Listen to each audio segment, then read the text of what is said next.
আসসালামু আলাইকুম deer BCS candidates. আজকে আমি আপনাদের সামনে যে টপিকটি নিয়ে কথা বলবো সেই টপিকটি হচ্ছে অ্যাবাউট ট্রুম্যান ডক্ট্রিন বা ট্রুম্যান মতবাদ। এই ট্রুম্যান ডক্ট্রিন বা ট্রুম্যান মতবাদ নিয়ে বিসিএস প্রিলিমিনারি পরীক্ষায় প্রশ্ন আসার সম্ভাবনা আছে এবং ট্রুম্যান ডক্ট্রিন বা ট্রুম্যান মতবাদ সম্পর্কে যদি পরিষ্কার ধারণা থাকে, in that case American foreign policy বা বহির্বিশ্বে বিভিন্ন দেশের সাথে আমেরিকার যে ফরেন রিলেশনস এগুলো লিখতে আপনার জন্য সুবিধা হবে এবং একই সাথে বিসিএস ভাইবা বোর্ডেও ট্রুম্যান ডক্ট্রিন সম্পর্কে প্রশ্ন করা হয়। তো সংক্ষেপে ট্রুম্যান ডক্ট্রিন সম্পর্কে আমরা আজকে জানবো যে হোয়াট ইজ ট্রুম্যান ডক্ট্রিন, বা বাংলা করলে যেটি দাঁড়ায় যে ট্রুম্যান মতবাদ কী।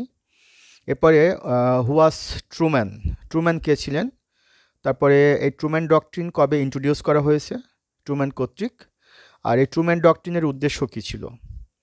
তো এই প্রসঙ্গে যাবার পূর্বে আমরা একটু পেছনে যাব, সেটি হচ্ছে আপনারা জানেন যে আফটার সেকেন্ড ওয়ার্ল্ড ওয়ার 1945-এর পর থেকে 1991 পর্যন্ত, অর্থাৎ সোভিয়েত কলাপস করার আগ মুহূর্ত পর্যন্ত ওয়ার্ল্ড ওয়াইড সোভিয়েত ইউনিয়নের সাথে আমেরিকার যে ইকোনমিক কম্পিটিশন হয়েছে, জিওপলিটিক্যাল কম্পিটিশন হয়েছে, মিলিটারি কম্পিটিশন হয়েছে। ইনফ্যাক্ট আমেরিকার তার ক্যাপিটালিজম এবং সোভিয়েত ইউনিয়ন তার কমিউনিজম, এই দুটি আইডিওলজি ওয়ার্ল্ড ওয়াইড তারা এস্টাবলিশ করতে চেয়েছিল এবং এই দুটি আইডিওলজিকে এস্টাবলিশ করতে গিয়ে দুটি রাষ্ট্রের মধ্যে এক ধরনের কনফ্লিক্ট হয়েছিল, যেটি দৃশ্যত কোনো যুদ্ধের রূপ পরিগ্রহ করেনি, কিন্তু তাদের মধ্যকার যে এই প্রতিযোগিতা বিভিন্ন ক্ষেত্রে সেটি যুদ্ধের আবহ তৈরি করেছিল বা যুদ্ধের প্রস্তুতি তারা নিয়েছিল, কিন্তু তারা যুদ্ধে সম্পৃক্ত হয়নি। এই যুদ্ধকেই ঐতিহাসিকগণ কোল্ড ওয়ার হিসাবে আখ্যায়িত করেছে, যেটি স্নায়ুযুদ্ধ বা ঠান্ডা যুদ্ধ বা ঠান্ডা লড়াই হিসাবে অভিহিত।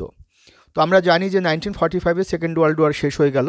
সেকেন্ড ওয়ার্ল্ড ওয়ার শেষ হয়ে যাওয়ার পরে সেকেন্ড ওয়ার্ল্ড ওয়ারের শেষের দিকে আমেরিকার প্রেসিডেন্ট ছিলেন হ্যারি এস ট্রুম্যান এবং he was 33rd president of United States of America. Harry S Truman ছিলেন আমেরিকার 33rd প্রেসিডেন্ট, অর্থাৎ 33তম প্রেসিডেন্ট। 32nd প্রেসিডেন্ট ছিলেন mister Franklin Delano Roosevelt second world ওয়ারের সময়, আর সেকেন্ড ওয়ার্ল্ড ওয়ারের শেষের দিকে ছিলেন mister Harry S Truman, he was 33rd president of United States of America.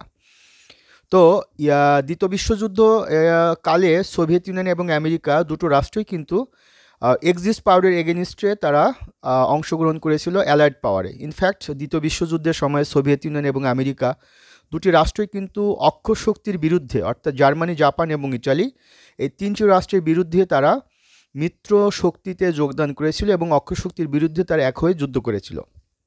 এবং যখন যুদ্ধ শেষ হয়ে গেল, ইনফ্যাক্ট 1945-এর 2nd সেপ্টেম্বর জাপান যখন আনকন্ডিশনালি সারেন্ডার করলো, সেকেন্ড ওয়ার্ল্ড ওয়ার শেষ হয়ে গেল, তখন এরপরে আমেরিকা এবং সোভিয়েত রাশিয়া বিশ্বব্যাপী তাদের মধ্যে এক ধরনের প্রতিযোগিতা শুরু হলো। ইনফ্যাক্ট মেইনলি এটা ইউরোপ বেস তাদের মধ্যে একটা প্রতিযোগিতা হলো যে কে বিশ্বে নেতৃত্ব দিবে। এভাবে তাদের মধ্যে যে প্রতিযোগিতা, সে প্রতিযোগিতা ছিল নেতৃত্বের দ্বন্দ্ব নিয়ে, আদর্শগত মতপার্থক্য নিয়ে, প্রযুক্তিগত উন্নয়ন নিয়ে এবং মনস্তাত্ত্বিক সন্দেহ। এই চারটি কারণে তাদের মধ্যে এক ধরনের প্রতিযোগিতা শুরু হলো। সেই যুদ্ধটাকে আমরা, সেই প্রতিযোগিতাকে বা সেই প্রতিযোগিতামূলক কর্মকাণ্ডটিকে আমরা স্নায়ুযুদ্ধ হিসেবে অভিহিত করে থাকি। এখন প্রশ্নটি হচ্ছে, তাহলে ট্রুম্যান ডক্ট্রিনের সাথে কোল্ড ওয়ারের সম্পৃক্ততা কোথায়? বেসিক্যালি এবং মেইনলি ট্রুম্যান ডক্ট্রিন কিন্তু এই কোল্ড ওয়ারটি সৃষ্টি করেছে অন্তত আমেরিকার তরফ থেকে। কেননা সেকেন্ড ওয়ার্ল্ড ওয়ারের আগে ওয়ার্ল্ড ওয়াইড দুটি রাষ্ট্র ছিল সুপার পাওয়ার। ইনফ্যাক্ট ইউরোপেও একটা হচ্ছে গ্রেট ব্রিটেন এবং একটা হচ্ছে ফ্রান্স। সেকেন্ড ওয়ার্ল্ড ওয়ারের মাধ্যমে specially Nazi Germany, specially Adolf Hitler দ্বারা এবং ফ্যাসিস্ট মুসোলিনি এবং টোটালিটারিয়ানিস্ট অ্যাডলফ হিটলার দ্বারা যখন ইউরোপ খণ্ড বিখণ্ড, একেবারে বিধ্বস্ত ইউরোপ, এই অবস্থায় দুটি রাষ্ট্র সুপার পাওয়ার হিসেবে কলাপস করে, একটা গ্রেট ব্রিটেন এবং একটা হচ্ছে ফ্রান্স। এই অবস্থায় ইউরোপে একটি পাওয়ার ভ্যাকুয়াম তৈরি হয়। এই অবস্থায় আমেরিকা আটলান্টিকের ওপার থেকে সে ইউরোপীয় পলিটিক্সে অংশগ্রহণ করে, ইনফ্যাক্ট ওয়ার্ল্ড পলিটিক্সে সে পার্টিসিপেট করে। এদিকে সোভিয়েত ইউনিয়ন ও ইউরোপীয় রাজনীতিতে সম্পৃক্ত হয় এবং সোভিয়েত ইউনিয়ন এবং আমেরিকা দুটো রাষ্ট্রেরই টার্গেট থাকে যে ইউরোপের প্রভাবকে বজায় রাখবে, অর্থাৎ ইউরোপে কে প্রভাব বজায় রাখবে এবং পরবর্তীতে বিশ্বব্যাপী কে প্রভাব বজায় রাখবে। এটি নিয়ে তাদের মধ্যে এক ধরনের দ্বন্দ্ব তৈরি হয়। সোভিয়েত তার কমিউনিজম আদর্শ প্রতিষ্ঠা করতে মরিয়া হয়ে ওঠে এবং আমেরিকা তার ক্যাপিটালিজম আদর্শ প্রতিষ্ঠা করতে মরিয়া হয়ে ওঠে, এটা ইউরোপ সহ বিশ্বের বিভিন্ন প্রান্তে। এমতো অবস্থায় সেকেন্ড ওয়ার্ল্ড ওয়ারের পরে 1947 এবং মাস ছিল মার্চ মাস, তারিখটি ছিল 12ই মার্চ। ইনফ্যাক্ট 1947-এর 12ই মার্চ আমেরিকার পার্লামেন্টে হ্যারি এস ট্রুম্যান, আমেরিকার 33rd president Harry S Truman, আমেরিকার পার্লামেন্টে দাঁড়িয়ে তিনি ঘোষণা করলেন যে এই মুহূর্তে সোভিয়েত ইউনিয়নকে যদি আমরা প্রতিহত করতে না পারি তাহলে আমাদের যে পুঁজিবাদ বা ধনতান্ত্রিক যে আদর্শ এবং গণতান্ত্রিক যে আদর্শ এটি ভুলুণ্ঠিত হবে, আর সোভিয়েত ইউনিয়নের সাম্যবাদ বা সমাজতান্ত্রিক আদর্শ ইউরোপ সহ বিশ্বব্যাপী ছড়িয়ে পড়বে। তখনই বিশ্বব্যাপী আমরা পরাশক্তি হবার যে আকাঙ্ক্ষা সেটি থেকে আমরা আমাদের স্বপ্নটি ধূলিসাৎ হবে। তাহলে আমাদের কি করা উচিত? সোভিয়েত বিরোধী বিভিন্ন অ্যালায়েন্স তৈরি করা, সোভিয়েত বিরোধী বিভিন্ন বৈদেশিক নীতি অনুসরণ করা এবং সোভিয়েত যে সমস্ত অঞ্চলে বা যে সমস্ত দেশে তার ইনফ্লুয়েন্স ক্রিয়েট করতে চাচ্ছে তার এগেনস্টে আমেরিকা তার ইনফ্লুয়েন্স ক্রিয়েট করবে। এই ব্যাপারে হ্যারি এস ট্রুম্যান যে বক্তব্যটি দিলেন তার সেই বক্তব্যের মূল কথাটি হচ্ছে এটা যে সোভিয়েত ইউনিয়নকে প্রতিহত করা, অর্থাৎ containment of Soviet Russia, Soviet রাশিয়াকে প্রতিহত করা, প্রতিরোধ করা। এই জন্য আমেরিকার প্রেসিডেন্ট হ্যারি এস ট্রুম্যান 33তম প্রেসিডেন্ট, আমেরিকার পার্লামেন্টে 1947 সালে 12 মার্চ তিনি যে উদ্যোগটি নিলেন বা যে ঘোষণাটি দিলেন এটিকে ইতিহাসে ট্রুম্যান ডক্ট্রিন বা ট্রুম্যান মতবাদ হিসাবে পরিচিত। ট্রুম্যান ডক্ট্রিনের কথাটা কী ছিল আমরা একটু দেখব। The Truman doctrine is an American foreign policy that originated with the primary goal of containing USSR, union of Soviet socialist republic, geopolitical expansion during cold war. অর্থাৎ কোল্ড ওয়ার চলাকালে সোভিয়েত রাশিয়াকে মোকাবেলা করা, তাকে প্রতিহত করা বিশ্বব্যাপী যে আমেরিকান ফরেন পলিসি ছিল সেটিকে বলা হয় ট্রুম্যান ডক্ট্রিন। ট্রুম্যান ডক্ট্রিন বা ট্রুম্যান মতবাদের আগে আমেরিকা যে ফরেন পলিসি নিয়ে বিশ্বের বিভিন্ন দেশের সাথে সম্পর্ক রেখেছে সেই ফরেন পলিসির নাম হচ্ছে policy of isolation, that was Munro doctrine বা মনরো নীতি। এটা নিয়ে আমি গত পর্বে ভিডিও দিয়েছিলাম। তার পূর্বে আমেরিকার যে ফরেন পলিসি ছিল সেটা হচ্ছে policy of neutrality. Policy of neutrality এটি গ্রহণ করেছিলেন আমেরিকার first president mister George Washington, এবং জর্জ ওয়াশিংটনের পরে আমেরিকার 5th প্রেসিডেন্ট জেমস মনরো তিনি গ্রহণ করেছিলেন policy of isolation. Policy of নিউট্রালিটির মাধ্যমে আমেরিকা বিশ্ব রাজনীতিতে একেবারে নিরপেক্ষ ছিল। পলিসি অফ আইসোলেশনের মাধ্যমে আমেরিকা বিশ্ব রাজনীতি থেকে নিজেকে বিচ্ছিন্ন করেছিল।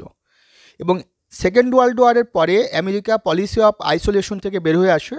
হ্যারি এস ট্রুম্যান তিনি বললেন যে আমরা এখন আমাদের সময় এসেছে মনরো নীতি থেকে সরে আসা, অর্থাৎ বিচ্ছিন্নতার নীতি থেকে সরে আসা এবং সোভিয়েতকে সারা বিশ্বে বা বিভিন্ন ক্ষেত্রে বিভিন্ন অ্যাসপেক্ট, ইকোনমিক অ্যাসপেক্টে, মিলিটারি অ্যাসপেক্টে সোভিয়েত ইউনিয়নকে মোকাবেলা করা, ইনফ্যাক্ট তার সমাজতান্ত্রিক আদর্শকে প্রতিহত করা। এই আলোকে তিনি যে মতবাদ গ্রহণ করলেন, যে নীতি ঘোষণা করলেন, সেই নীতিটাকেই বলা হয় হ্যারি এস ট্রুম্যানের এই নীতিটি হচ্ছে ট্রুম্যান ডক্ট্রিন বা ট্রুম্যান মতবাদ। As a result of Truman doctrine কী ছিল?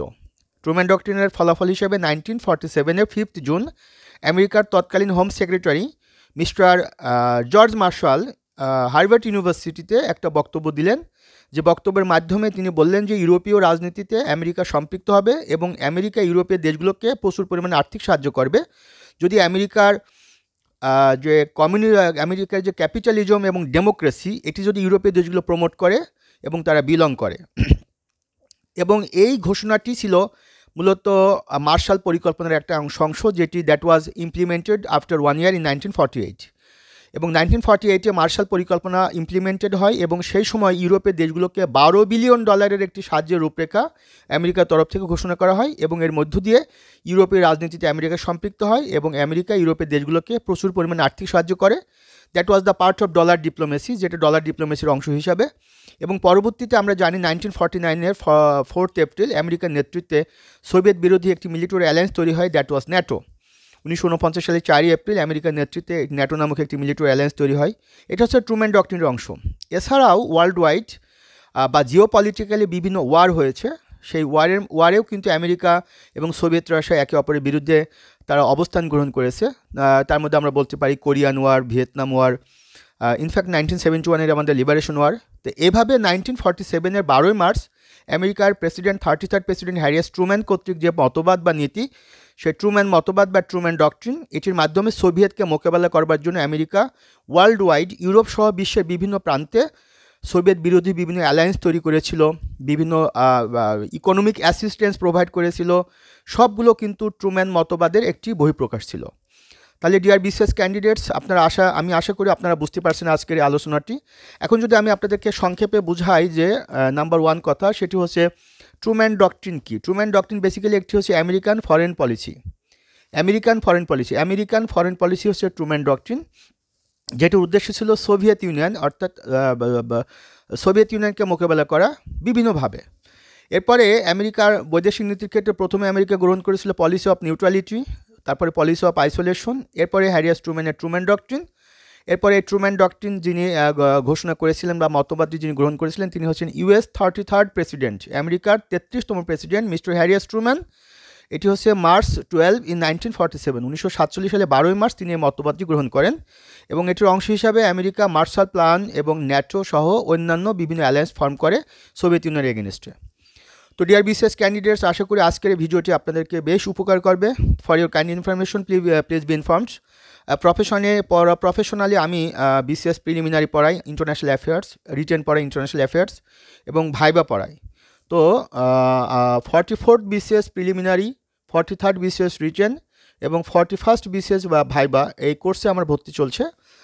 যারা আমার সাথে যুক্ত হতে চাচ্ছেন please contact with me 01712282980। This is Milon sir, 01712282980 এই নম্বরে আপনারা কন্ট্যাক্ট করবেন। তো আশা করি আজকের ভিডিও থেকে আপনারা উপকৃত হবেন এবং যাদের BCS dream, BCS aspiration, BCS যাদের ম্যাডনেস, ইনফ্যাক্ট বিসিএস যাদের টার্গেট, তাদেরকে লিখিত এবং ভাইভাতে এখান থেকে প্রশ্ন করার সমূহ সম্ভাবনা রয়েছে। তো dear BCS candidates, no more today, দেখা হবে আবার পরবর্তী নতুন টপিক নিয়ে। আসসালামু আলাইকুম, সেই পর্যন্ত ভালো থাকবেন।